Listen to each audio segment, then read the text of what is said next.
Hi, this is Penelope. I hope everybody can hear me as well. I'm going to begin our webinar presentation for our annual Parent and Family Engagement in Title I, Part A.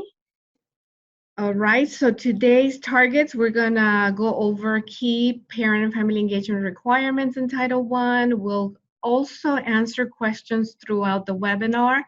Some of the questions we won't be able to get to them, but if you would like to contact me or any of our program supervisors, the last slide has our contact information. We are recording this webinar and we will post it on Form Packet 201, the profile page under references, URLs, and materials. So give us a couple of days, working days to post the webinar because it usually takes that long. And we cannot post it on the website because it has to be ADA compliant, so we have to go through the closed caption, and that is an arduous task. So that's why we have it. We will have it. That and the PowerPoint, we'll have it on Form Packet 201. And I can tell you that the webinar, the PowerPoint will be posted on the website because I made sure that that PowerPoint was ADA, okay? So let's get started. Why family engagement? And I know I never get tired of saying this, is regardless of socioeconomic background, students with involved parents are more likely to attend school regularly. So this is regarding attendance, enroll in higher level programs, earn high grades and test scores, show improved behavior, develop better social skills. They go on to graduate, of course, high school, and they probably go to college or university. Yes, some questions are asked, some people asking if this material applied to lab or just Title I. The majority of this would be Title. So parent and family engagement, it's really what we want to also focus here is a strategy, not a goal.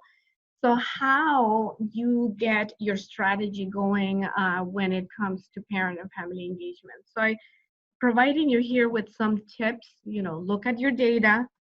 And what is your data? Well, create the parent and family engagement activity based on either your SIP plan, your OSSI comprehensive or targeted plan, your school-wide plan, or your targeted assistance plan needs assessment. And if you do combine all of those in one, then you want to look at your plan's needs assessment. And because Title I requires you to evaluate your program and to ask for feedback, you also should be looking at your parent and staff survey evaluations that you do annually. So you should be looking at that in order to create those parent and family engagement activities. When you do create your activities, you want to set the opportunity and process conditions for success, which are from the dual capacity framework, and create those activities that are relational, developmental, collaborative, interactive, and most of all, most importantly, they have to be linked to learning. There has to be an educational component. We get a lot of questions, and what about cultural activities, cultural events? You can still combine those, but you still have to have that educational component aligned to your comprehensive needs assessment. And at the end of the day and at the end of the activity, you have to set expectations. What is it that you're trying to accomplish with the activity? What would be the outcome? Is it improving student attendance, increasing parent participation, increasing parent and staff capacity, providing professional development for parents, for them to learn how to be better advocates, or to learn a skill so they can teach or provide some type of activity at home, removing barriers, which is, providing childcare, transportation, language, etc. So there has to be in that activity, it has to be some type of outcome or expectation that you have set up for that activity. So I always like to, when I give you tips, I also like to provide you with templates and things that we have created for you in order to, how is the quality of my activity or program, and this one specifically is more for an activity. So we have the activity guide plan template. It includes now a one-page companion activity checklist, and basically the whole thing is actually like a checklist, so you don't have to do a lot of writing on it. This document helps in planning activities based on the 5 opportunity conditions that I just told you about, and intends to serve as a guide on how best to do your parent and family activity, how to do it best. And these is not for every single activity that you do in your school. These are more for those major activities like family, like science nights, literacy nights, math nights, that you're trying to either coordinate with other programs or have a high number of parents attending. Okay, so they're telling me to speak louder.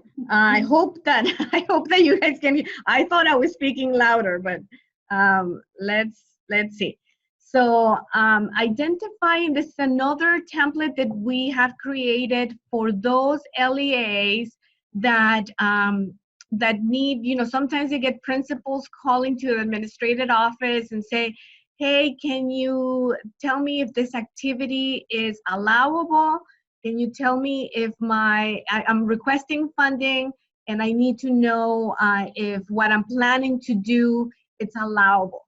So this template also will help you on having a process for those Title I schools that need that extra help, specifically the leadership at that school, to say, I fill this out, this is the activity I'm going to do, these are the reasons why I'm going to do it, and I'm backing it up because I already went through my comprehensive needs assessment. And it's not only for Title I, this also, it's available, and actually the form, it's for to check if the activity is combined with other programs like Title III, OSSI grants, bilingual, which is Title III, migrant, lab, etc. So these templates would be very useful for your principals who are new to the program, or you would like to add a process to when they ask for funding or if the activity is allowable. Another part of creating and doing and having a good program, a parent and family engagement program, is building trust, really. That's where everything starts. So I want to start with this premise, and I love this quote because it is very important that you understand that all families, no matter what their income, race, education, language, or culture, want their children to do well in school. Even if your experience seems to cast doubt on this, 30 years of research bears that out. So always start with this premise and have that state of mind when you create your parent and family engagement activity. Another part of building trust is having and making sure that you have two-way communication. So conditions for effective two-way communication. I'm putting here 3 good tips. Is the families have access to their child's individual information and provide teachers with information about their child's development. Information is shared between families and teachers, is understandable and meaningful. And then the information is used and leveraged. So when you do your evaluations every year, when you do provide feedback, when you ask for feedback and they provide feedback, you use that information in a positive way or action that teachers, families, and school leaderships can take. So tips for effective school-parent communication. I'm not really going to go over every single one of them, but I can tell you that this would be useful for the frontliners, for those schools, Title I schools, who have either their school-wide or your targeted assistants who have Title I teachers, to have a process, a communication process in place.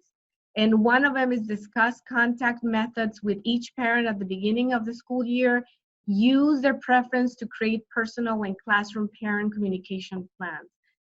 Like I said, I won't go through every single one of them, but I just wanted to provide you also with some tips on how to create a process and have some ideas on how to build that trust with communication. So another part is addressing differences in culture, class, language, and race. And tips for addressing differences is promoting understanding of different cultures. When you do have those cultural nights, it's very important that you do provide parents with a process or an opportunity to provide feedback on how to do those cultural nights, recognizing and addressing class and language differences, addressing issues of race and racism, and welcoming and respecting all families. And this one, the last one, is one of the most important ones because I feel that when you come to your, a parent comes to your school to register their child, it can be a make or break relationship when they come into that first, the person that is going to register them, and that person doesn't make them feel welcome or doesn't speak their language, and the school doesn't have a strategy in place to address those barriers.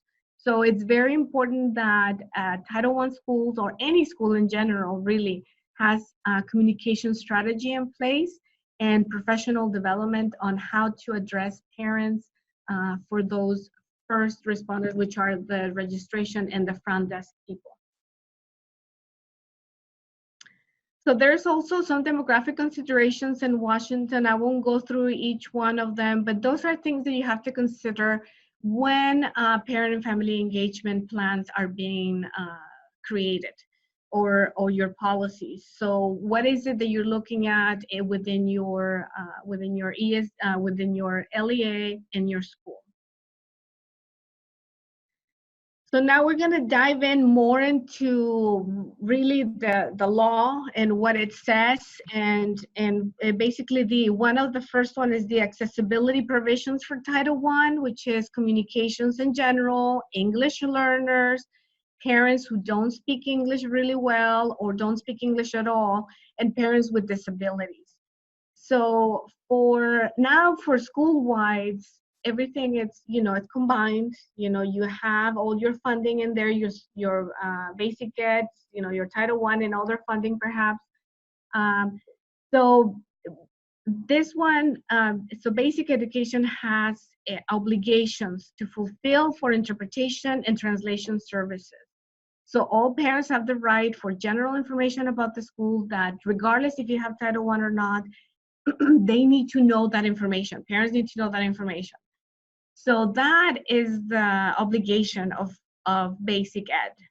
And then Title I comes in, and the obligation of Title I is to provide translation information and printed information or interpreters to provide parents with limited English proficiency to have information about the program and the program that you are being implementing in your schools or LEAs.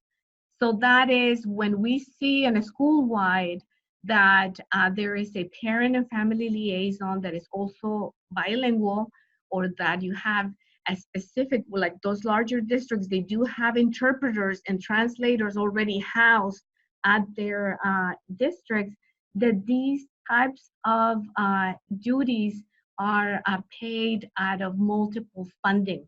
They should never be, because unless, let me give you an example. A targeted assistance, if you do have somebody that is only specific to work with targeted assistance parents, and they're not going to be working with anybody else, it's just a targeted assistance, and they're only going to be working for targeted assistance program information, then that I could understand if that a person will be funded completely out of Title I.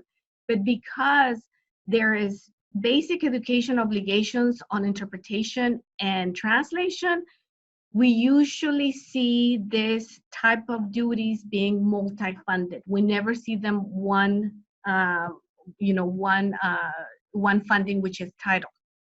And so if I'm wrong, you can, I have Colleen here on my side, which is our fiscal person, but that's what I usually see. And and if you need clarification on this, of course, you can always contact us. That's not a problem. Okay, so we have a question here. Language they can understand. What if the interpreter is not strong? Civil rights requires qualified interpreters. So, okay, so if you do have somebody that it is, so Alyssa here is also next to me. She used to work for Bilingual. So it does, the law requires that the interpreter must be qualified, but if you do need information on interpretation, on what the qualifications are, who do they need to contact, Alyssa? Equity and civil rights, we will let you know what are the minimum qualifications for interpreters and translators in the state of Washington, okay? So I don't want to give you the wrong info. If you need that information, please contact Equity and Civil Rights. English learners and non-English households. I like to show this graph because we have 10% of English learners here in our system of education. That is 10% of the population here in Washington. However, if you have parents at home that don't speak English, I'm giving you the number here because it is double that the number of students currently in our school system. So that tells you that information that you send to those parents needs to be in the language they can understand, or have a way for them to communicate to you that they need an interpreter or translated information, so they can be fully participants in their child's education. So that's why I like to show this data, because it tells you that although we have only 10% of ELs, learning English, getting there to be, good speakers of the language, but at home, the parents who are the primary caregivers are not understanding some of the documentation. They might not be understanding, or they might not have a family member or somebody that can help them with that. So that's why it's very important that you send that information in a language they can understand. Communication with parents with disabilities.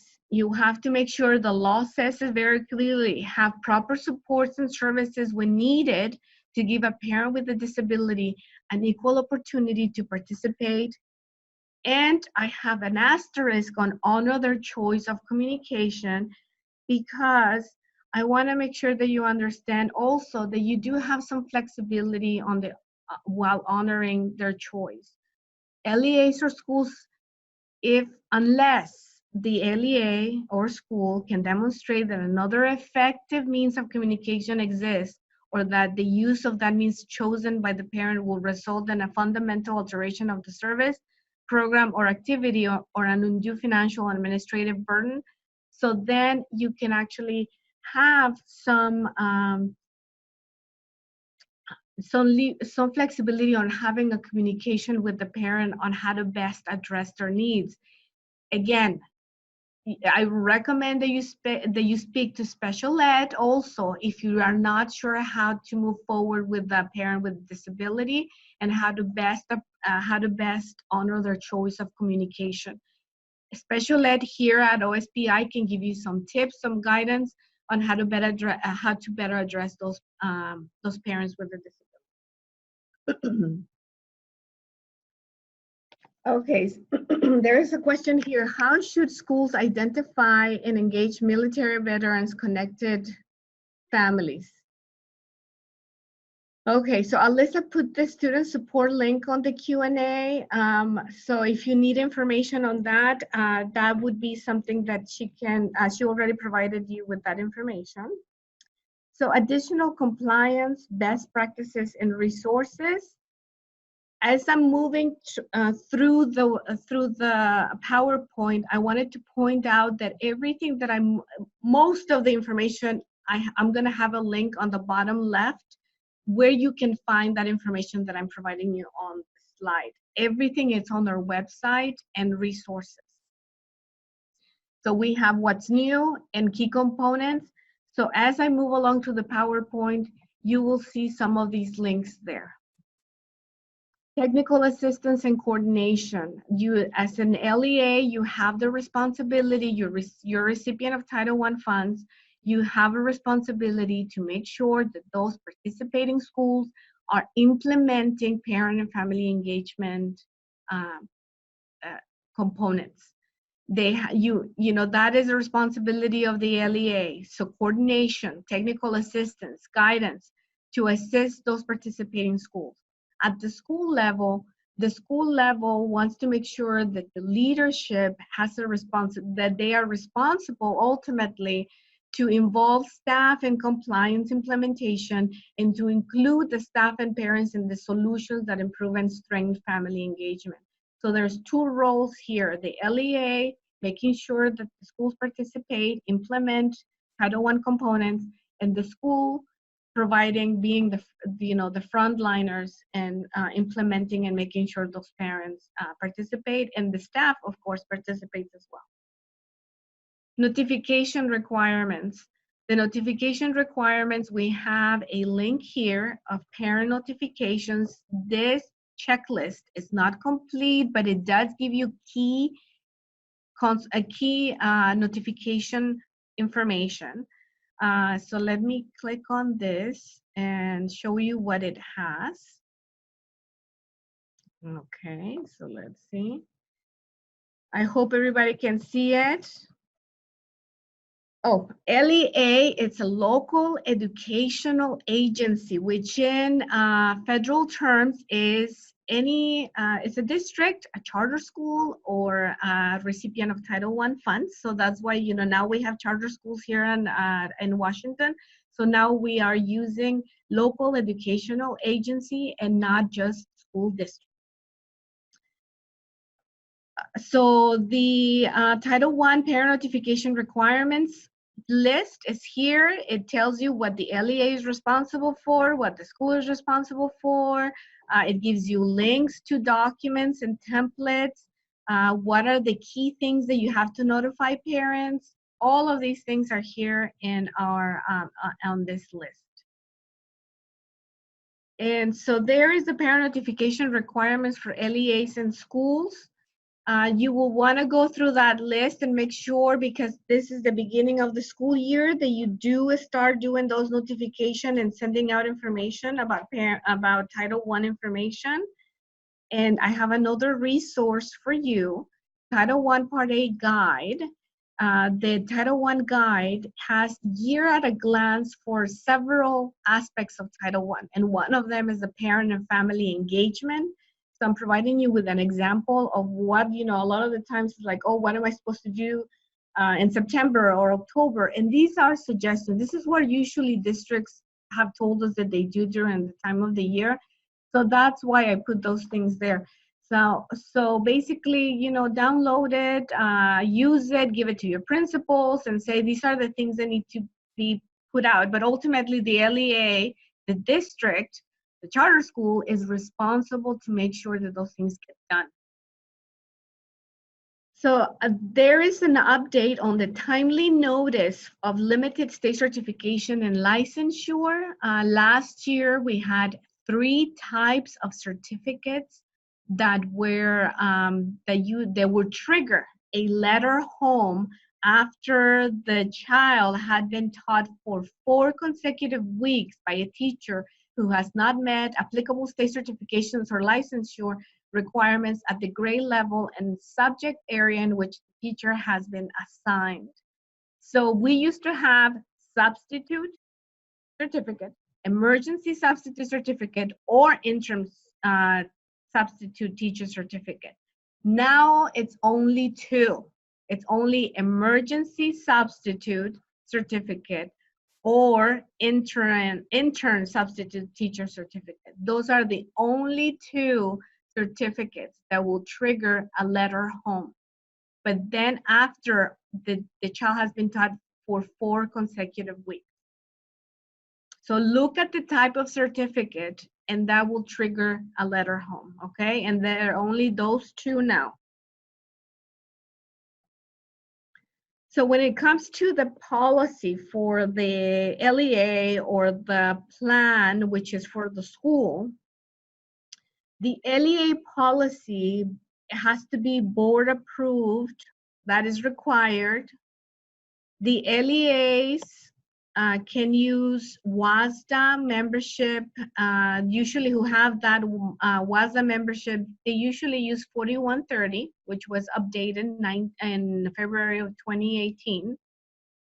If you're not a WASA member, then you will use another one that you can, we have one, a template, and you can use our own or you can create your own, but it has to have those required components. So the school level plan or policy, however you want to, I know that a lot of schools and a lot of districts with Title I schools, they call them plans at the school level. That one does not have to be board approved. Each Title I school has to have a plan, and schools may use, if you need to, we have a template of a plan, or you can create your own. Okay, so those are the requirements for the policy level, for the LEA, and the school level plan. Okay, so we have a question. Okay, so the LEA level policy, because each district has a different cycle for approval. The cycle for approval is based on the LEAs. That does not have to be annual. And I think this is the confusion sometimes. If your board meets every year and reviews policies every year, go ahead and do it. If it meets every 3 years, do it, when you do that. What it has to be done, though, is that you have to have the review of the policy with parents annually. So this is what also confuses districts, is that if you have a policy that the cycle of approval for that policy, those components will never change because the components for Title I are set now because of ESSA. However, your actions, your things that you're going to do for those components, they can be reviewed every year with your parents. Those are the things that you should be reviewing every year with your parents. The board policy can stay the same. It's legalese, it's things that, they stay there. The components don't change. What you must review with your parents is those components. What are the actions or revisions to your actions or things that you said you were going to do for them? Those are the things that you will change or you will review if necessary. A lot of the times districts continue to do, because the parents say, we like what you did last year, we would like you to continue with that, those actions, those expectations or whatever. So I'm hoping that makes sense.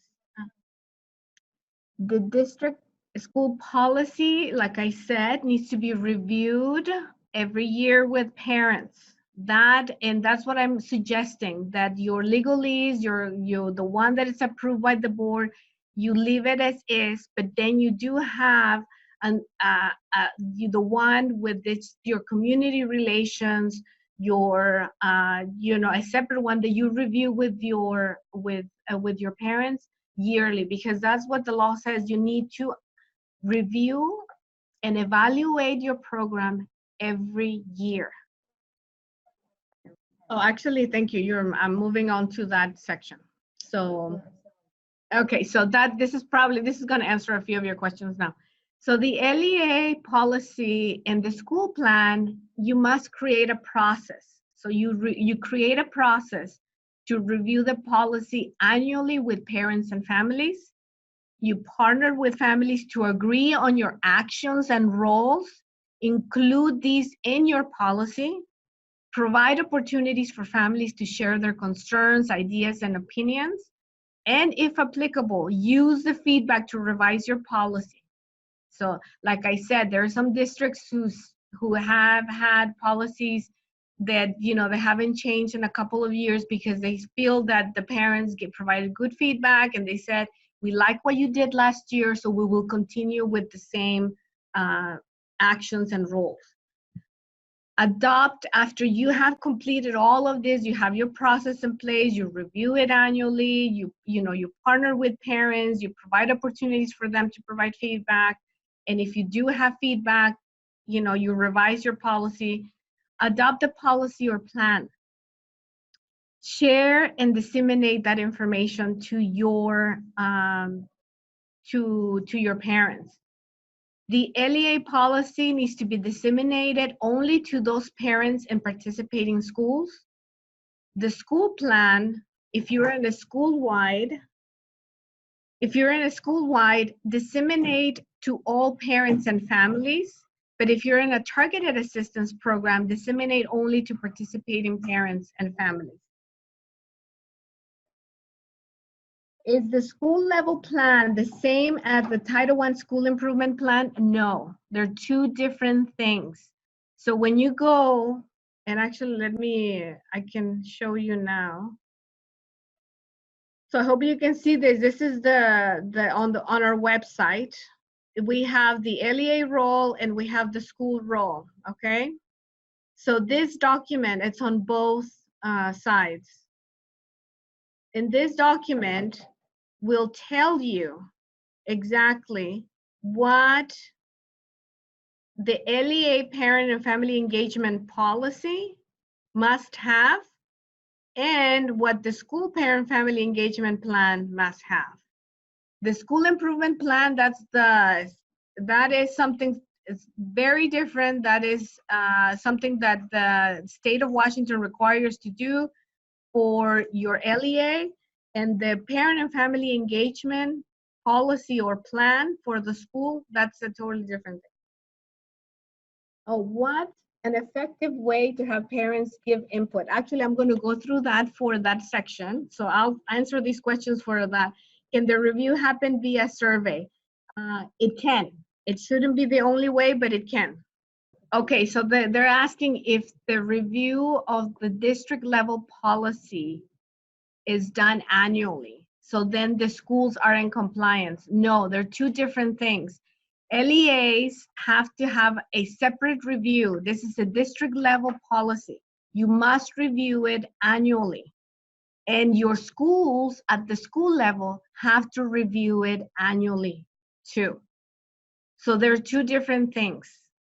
You have to do two separate reviews. If you that's what the law says. But if you have a way of combining that review when you do your annual, because each school has to have their own plan. They have different needs. They have different set of parents. They must have an annual review of their policy. But at the district level, that's all of your Title I schools. That's all of your, as a district, how are you doing your parent and family engagement review? So that is, there are two separate reviews.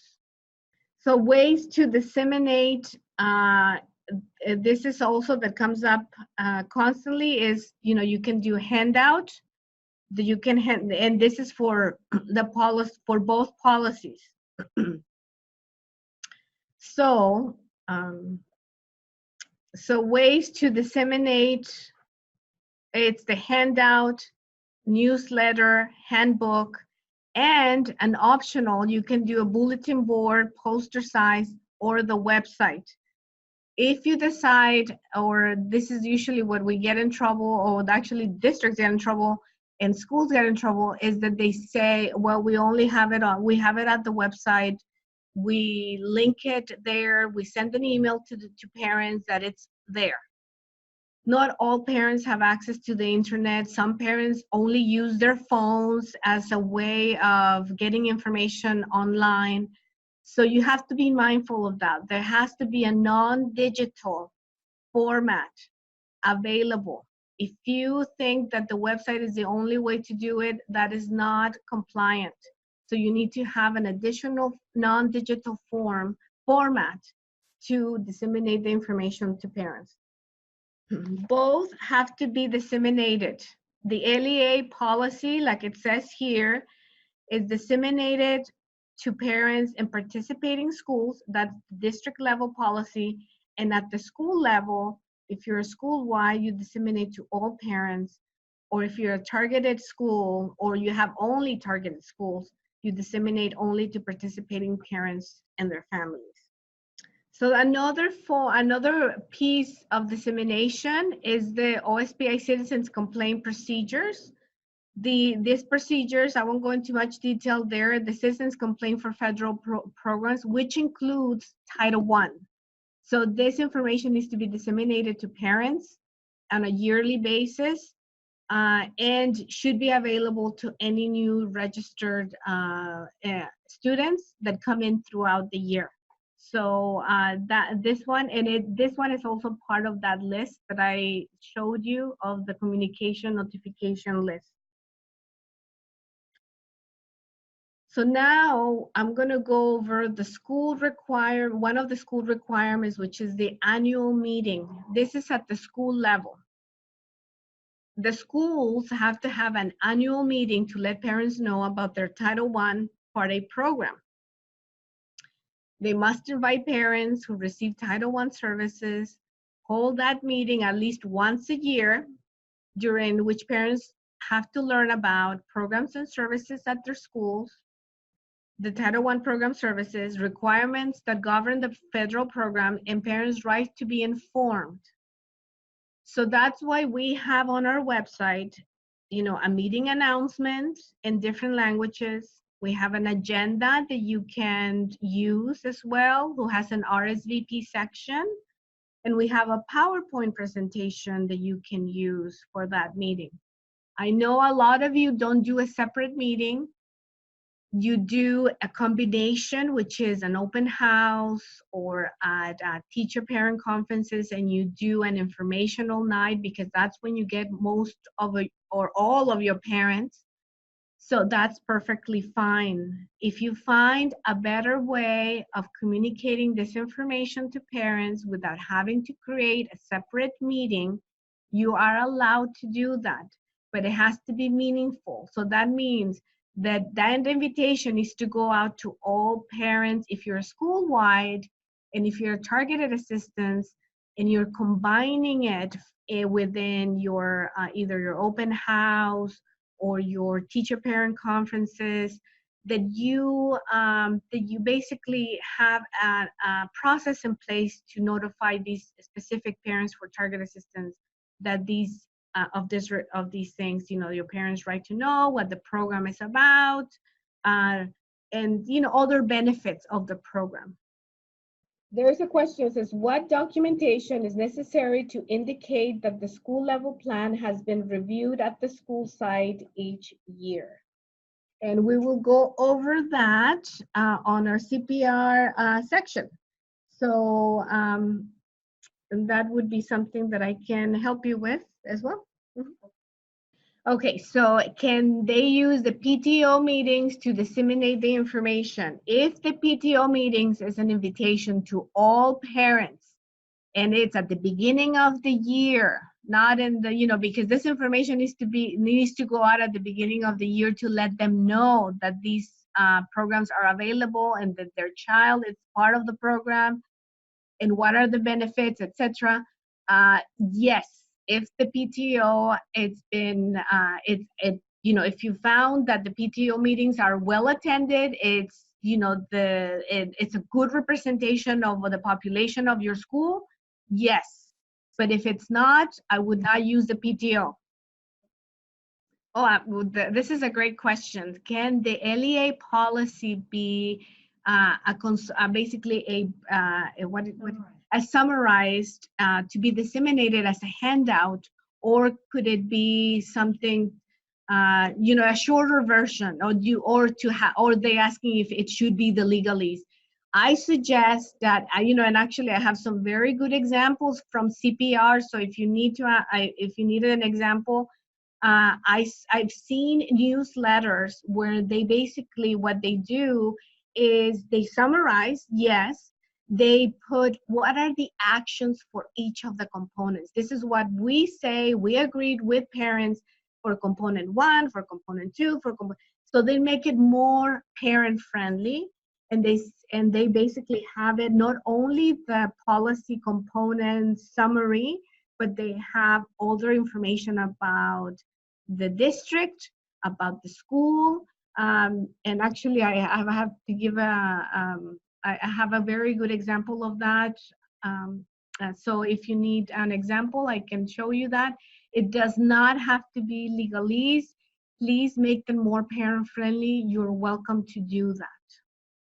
Okay, so building capacity, which is one of the I think one of the most important components and requirements from the Title I, and the strongest, because building capacity that's what you do with your informational nights, your math nights, your science nights. You want to make sure that these activities and strategies that you're using are being helpful, and they're improving the abilities and skills and expertise of parents, but also that school staff, it's being trained, or they have a professional development and how to either communicate, engage, do outreach to parents.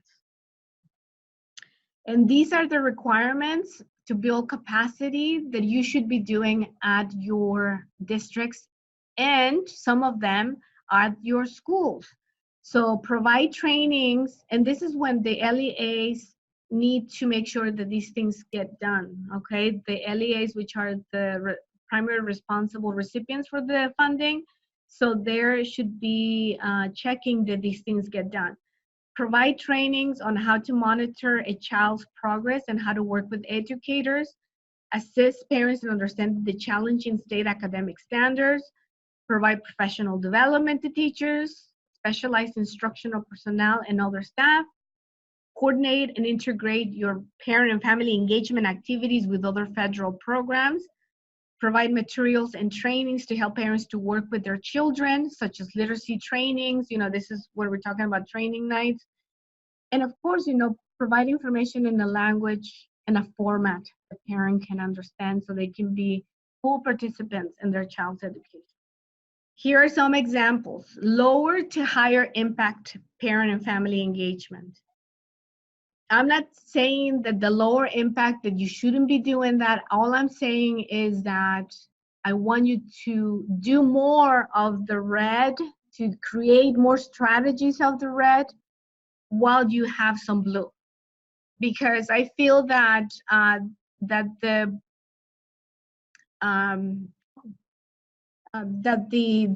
bulletin boards can provide some, at the moment information. Fundraisers can be fun, and class parties can have, camaraderie and culture and all that. But what you really want, because Title I always wants to make sure that you have an educational component, that you add, that you add that specific, what is it that an outcome, so that red, it tells you parent training events, regular personalized communication, positive phone calls, home visits, which are, yield very good results. Research has said that as well. Classroom observation or mini lessons, interactive homework tips and tools for home learning, goal setting talks, weekly data sharing folders, things like that. If you're doing that, kudos to you, and all of these things that you're doing. But if you're not, start with something. Start small. Start spreading more of these higher impact family engagement activities. The School Parent Compact, that's another requirement from Title I, and this is mainly due at the school level. So a lot of you take this as a typical, the school agrees to do this, the child agrees, the student agrees to do this, the parent agrees to do this. They're like three separate agreements within one page. But basically what we want you to move away from is, your typical one. We want them to be more meaningful, grade level, goal-oriented school parent compacts that help children reach the learning goals or state academic standards.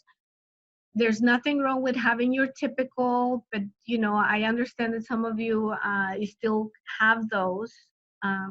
But we're trying to push districts to move towards more of a, like I said, a goal-oriented and grade level.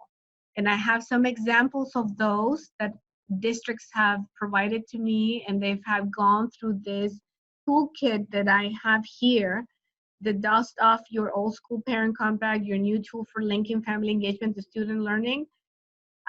There is some districts who went through that toolkit and they created their own, and actually they had really good results. So if you need examples of that, I can certainly provide you with that. So some of you are asking about evaluation of the programming activities and what would be the best result or the best strategies to, or how to ask for feedback.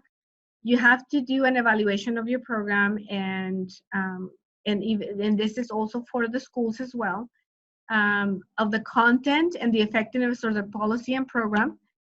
So we ask that you do it in different ways. So you can do surveys, you can do forums, you can do focus groups, whatever you feel best.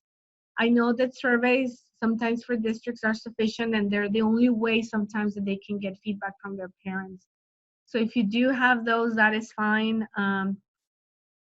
But yeah, that would be the options that I give you, and for those who need that information, that's what I put it here. So another way of providing feedback, and this is optional. It's the Parent Advisory Board. This is new. This is actually new from ESSA, which was since 2017. One of the things that ESSA wanted to have as an option is the schools are permitted to establish a parent advisory board that represents families as staff develop to evaluate school policy. So you can do that if you find that you have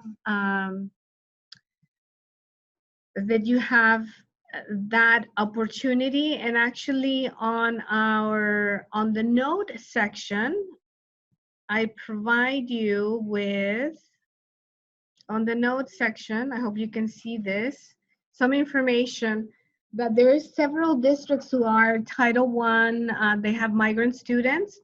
So migrant education and has parent advisory council requirements that can be accessed to perform the duties under Title I Part A.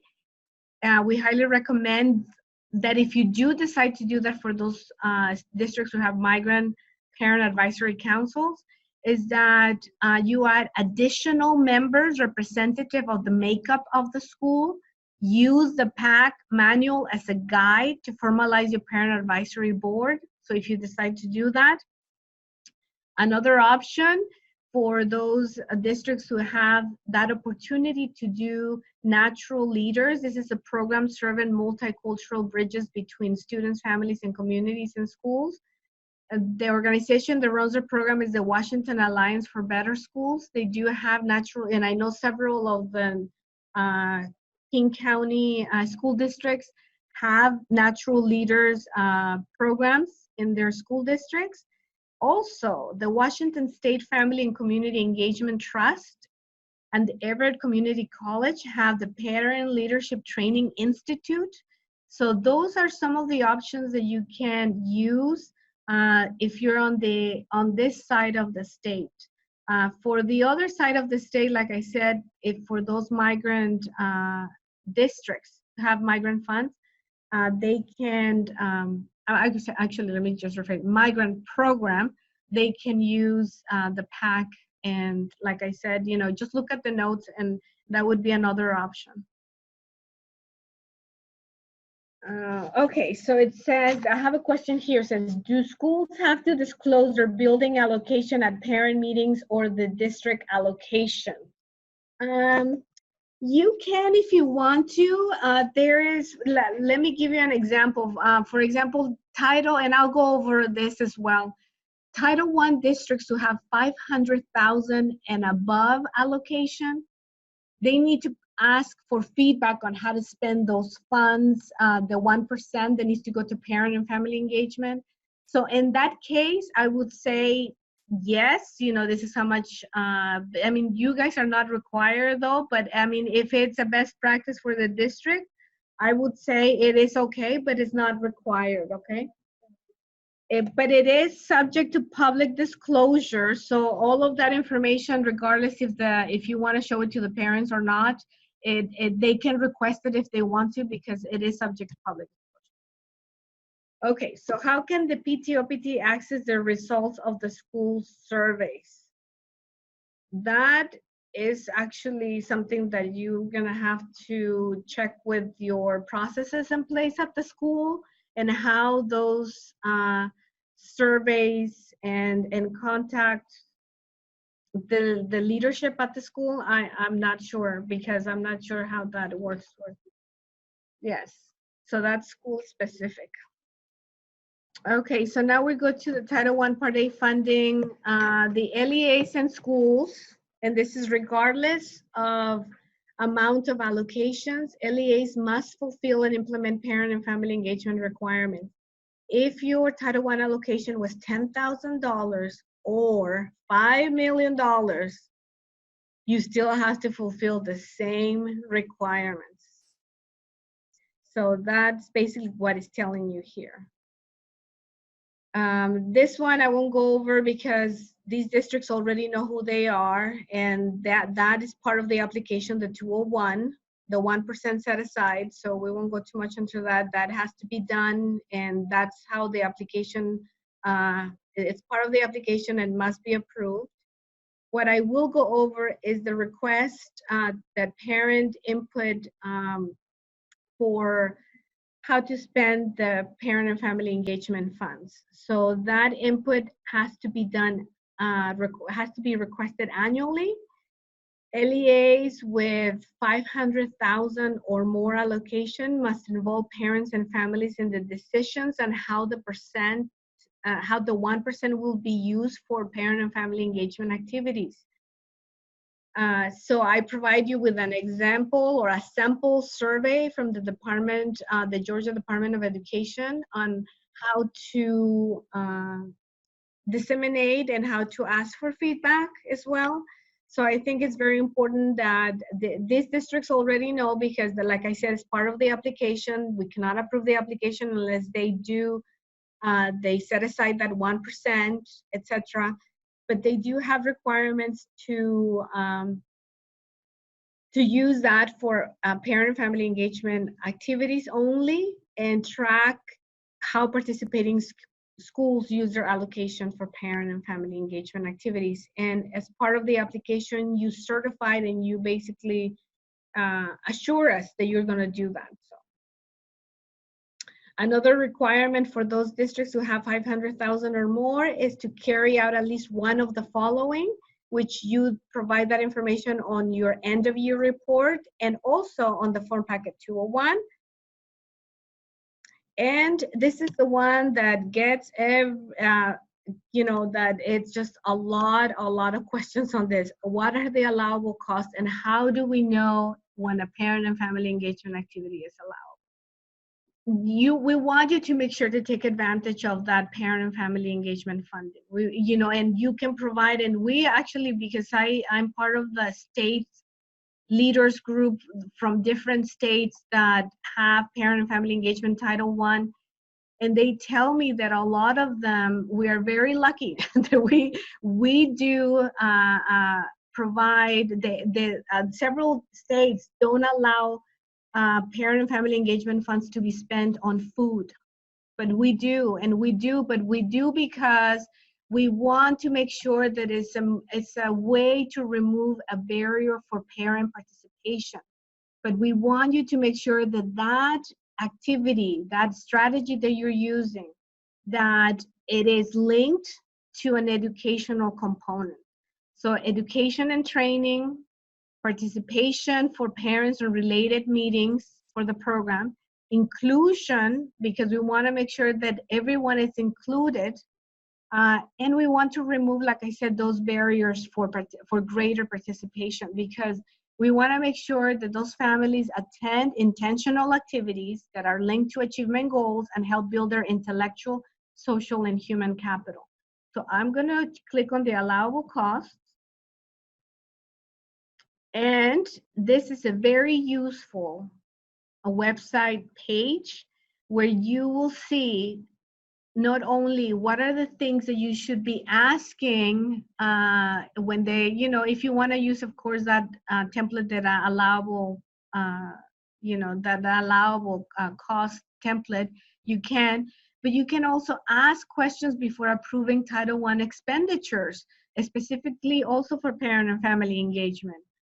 What are the things, some of the things that districts and schools are saying, well, I want to spend it on t-shirts because it would build the, we're building on cultural things, and we want to give out some things at the parent and family engagement meeting as door prizes. No. So that these are the things that you should be looking at, examples of what is allowable, what's not allowable. And of course, the Constitution of the state of Washington, and of course, Title I does not allow any gifts or incentives. So we want to make sure that you follow those rules, that anything that seems or appears to be a gift, that's not allowable. We give you examples here. What are the typical things that are usually allowed for parent and family engagement purposes? Examples here: transportation and childcare costs to make it possible for parents to attend meetings and training sessions. We even allowed registration and travel costs for parents, representatives, committee members to attend in-state workshops and conferences that support parent education and involvement. The expectation is that the parent participant will share new knowledge with other parents. Translation and interpretation services, and this again is specific to program information, meeting information, and sessions related to program activities. Facility rental and usage. This is when there's no room in your school, there's no room anywhere, because the timing, etc. You want to rent another facility. And for example, if you want to hold meetings at different times or closer to your families, you can actually rent a church hall or meeting room, an apartment complex, gathering area, community center, where parents feel more familiar and can attend. But of course, you have to make sure this is your last resort. There's no room at the school. There's no way the parents can attend there. So then this should be reasonable and necessary. Meals and refreshments. And this is the one that gets a lot of you. So to encourage attendance when parents and family engagement meetings and trainings conflict with family meals or schedules. And we have scenarios here for you, which I reviewed with the fiscal department here at OSPI. So at least it gives you an example of what is school-wide, how much money can I spend, targeted assistance building. They're examples. They're not the rule. They're just examples. So if you still have questions, call us. We're here to help you. And what evidence should I have when I have my parent and family engagement activities for auditing purposes and CPR? I have all that information here as well for you in this webpage. Okay, so it says, is it allowable to buy books to hand out at a family education night that the families can take home to use with their students? I have a lot of questions like this before. And I can tell you that if that book is part of an instructional kit, a workbook that the parent is going to use at home to work with their student, because you are providing an activity that you taught them, that you said this is the literacy activity that you will, you are showing them how to do it. You're showing them basically you're training them on how to that activity so they can do it at home, and then you're providing that toolkit so they can take it home and practice with their kid. Yes, that would be a fine use spending of that Title I funding. But if you're just giving away books, reading books just for them to read and buying them with Title I funds, that's a gift. So that will not be allowable. And like I said, it's work books, instructional kits, because that was part of the activity. If it's a math night, a literacy night, a science night, So they take it home so they can practice with their kids. And those books cannot be used again because they have to be doing work with their kids. So that's why they're workbooks. What about printing and promotional materials?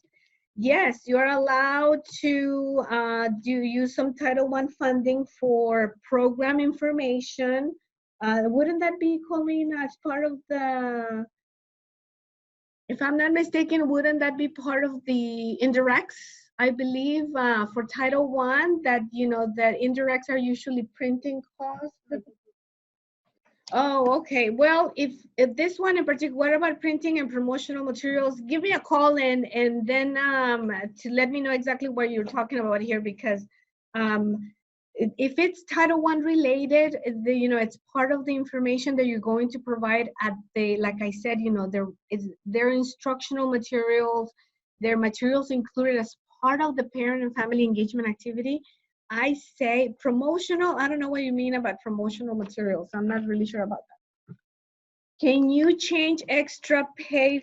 Can you charge extra pay for staff to work in the evening after hours to the Title I parent and family engagement? Extra pay for staff to work, and it has to be, but the documentation, that's a different story.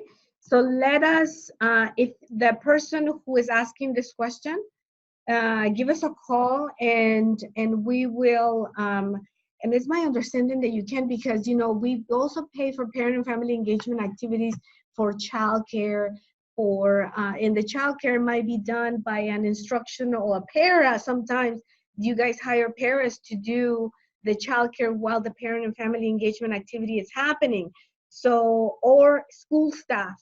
So I believe that you can, but documentation wise, we need to make sure what you need to do to track that pay. So that you can give us a call and we'll let you know what you need to do with that. Oh, can you pay for the interpreter's time? Yes. Part of the parent and family engagement allowable activities here, allowable cost is translation and interpretation services. Like I said, if it's specific only to Title I and this person, that's the only thing that they're going to be doing at this event, that's fine. But if this person works as also an interpreter or does something else at the school, then it should be for the activity itself. You can pay them for their time, but if they do other things and it's part of their salary, it has to be multi-funded. Parent and family engagement and early learning. I wanted also to add this year. The importance of family engagement in the early years. The research indicates that family involvement in children's learning and development impacts lifelong health, developmental, and academic outcomes. Engaging with families is especially crucial in the early years of learning, since this is the stage during which young children acquire fundamental competencies such as language, literacy, and social emotional skills that strongly affect their capacity for lifelong learning. So I wanted to give you some also funding opportunities to engage families in the early years. Title I Part A funds can be used for reasonable activities that bring families of eligible children into the building to participate in the learning teaching process.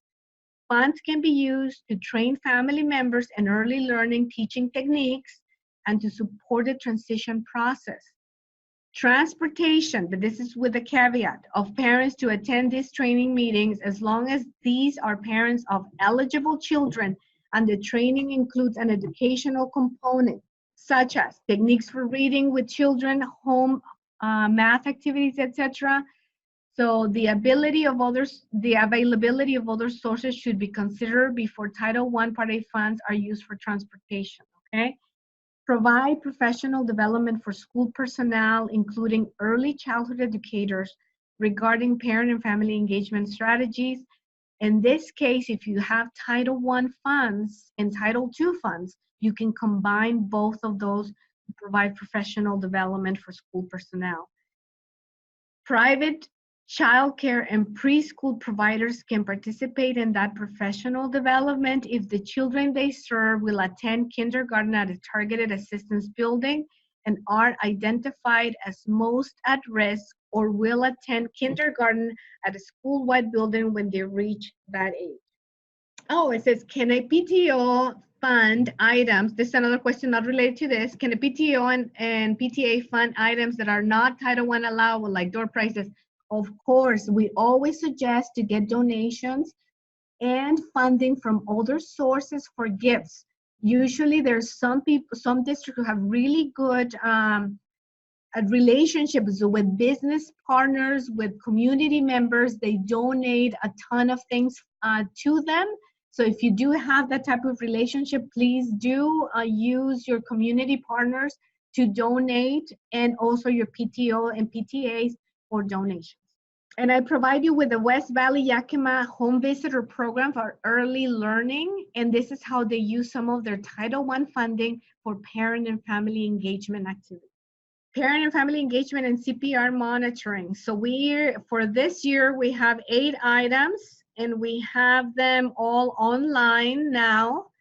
We tell you exactly, and this is just an example, okay? This is, of course, this is not a parent and family engagement example, but it does tell you when you click on that link that I provide to you, or when you go to the CPR website for Title I, it will give you a description of evidence needed, what you need for each of those items, including parent and family engagement.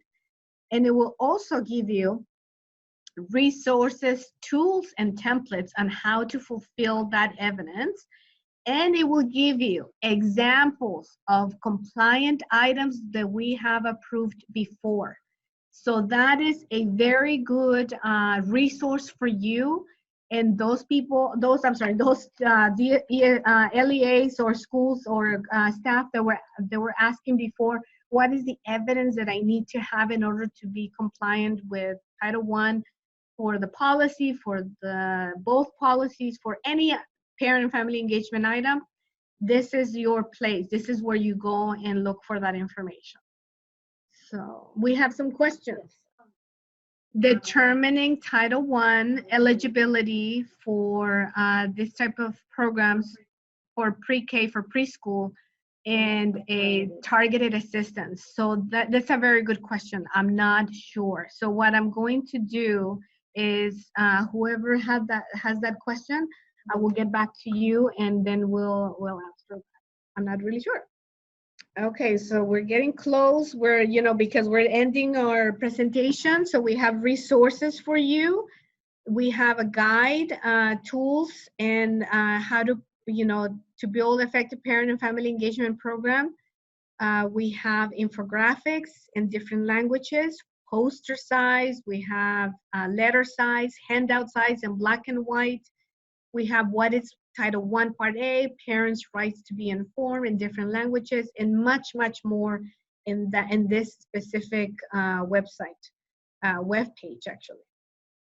We have for those of you who need to know what exactly I need to be responsible for and what are the things that the bulletin, parent and family engagement, it's out, and it's 04519, and the link I provide here to you, for you, so you can just download it.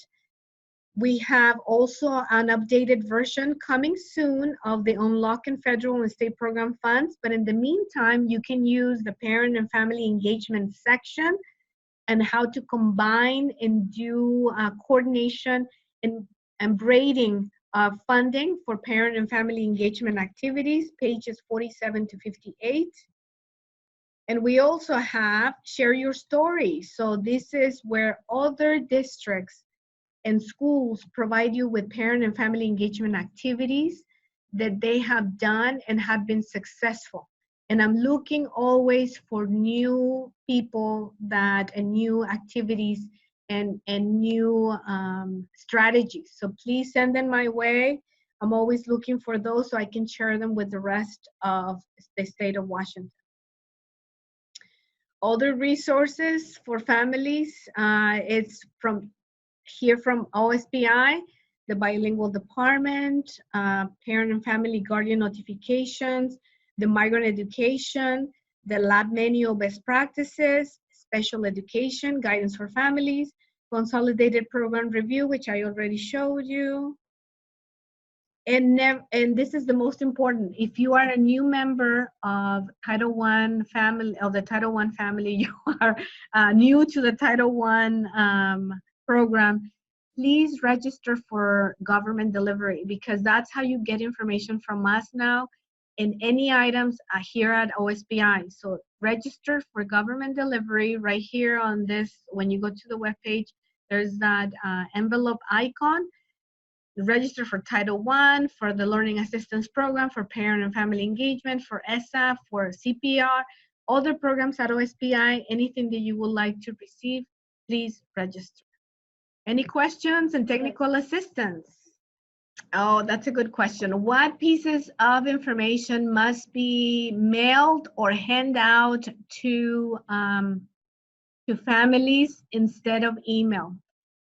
So they're always, with this one, it depends, because the law says that you have to disseminate the information. It doesn't require you to do it a certain way, but we want you to, because it's best practice to make sure that families have access to the information around the education of their children. So we want to make sure that you have a way of basically a way of asking that question from the parent. How would you like that information to be sent to you at the beginning of the year? However you decide to do that, it's up to the school and the district. However, you have a responsibility to disseminate that information.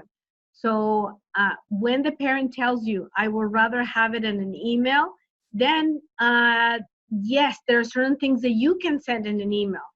But there is, let me give you an example, like the parent and family engagement plan or policy at the school level has to be disseminated for a school-wide to all parents.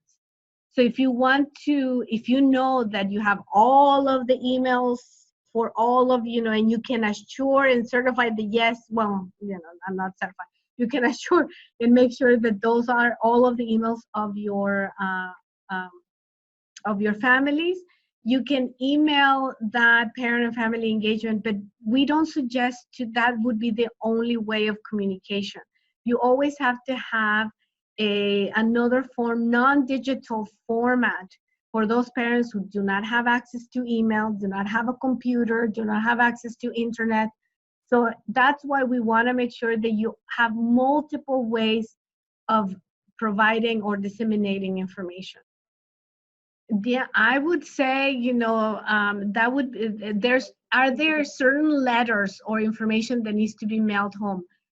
That will depend on the type of information. There is, what would you call it? Like, like sensitive information that has nothing to do with Title I, that has to be with discipline, with, I don't know what else, that, things like that, that maybe, that the parent needs to be informed in a certain way. Those are the things that are out of my scope, but I can tell you that Title I, we recommend it's multiple formats. And the persons who will know what type of multiple formats to use will be you at the LEA or at the school level, because you're the ones who know how your families want to communicate. We can only tell you what the best practices are and what the law says. This one. This one, it says requires that parents need to be notified or the legal guardian when their child has been taught for 4 consecutive weeks by a teacher. So this one, we have templates of letters. So because we have templates of letters, I can tell you that is one of the things that you can send out. If you have your own template, if you have a way of notifying the parent in another format, you can, but it is, as a template, we have letters. Oh, sorry, yes. And actually, it's on the notes here. Let me show you on the notes. It says, conditional certificates do not trigger a timely notice letter home. This is a change from, from the last year's guidance or even prior year. Only limited substitute, let me see, only the emergency, the ones that I just showed you, the limited substitute certificate or interim substitute certificate. Those are the only ones that have to be sent out. So conditional certificates do not trigger a timely notice letter.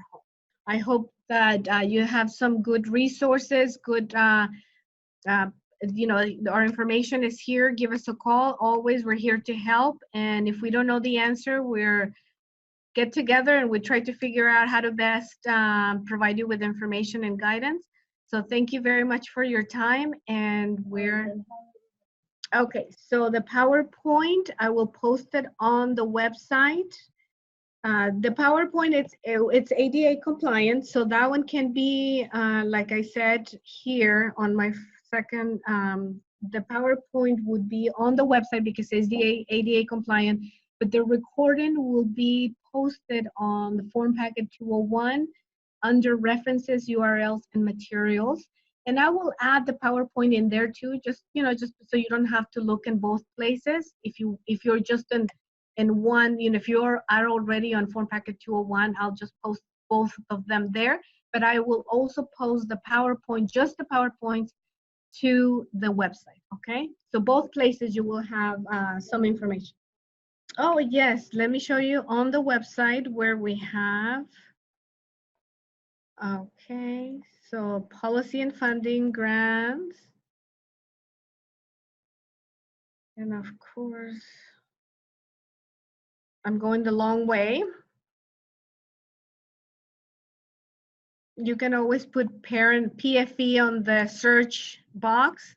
And right here, I will have what's new and what's new. You see that it has the old PowerPoint. As soon as I'm done here, I will post, I will have it sent to for posting. And you will see that will say September 2019, and that would be the new PowerPoint.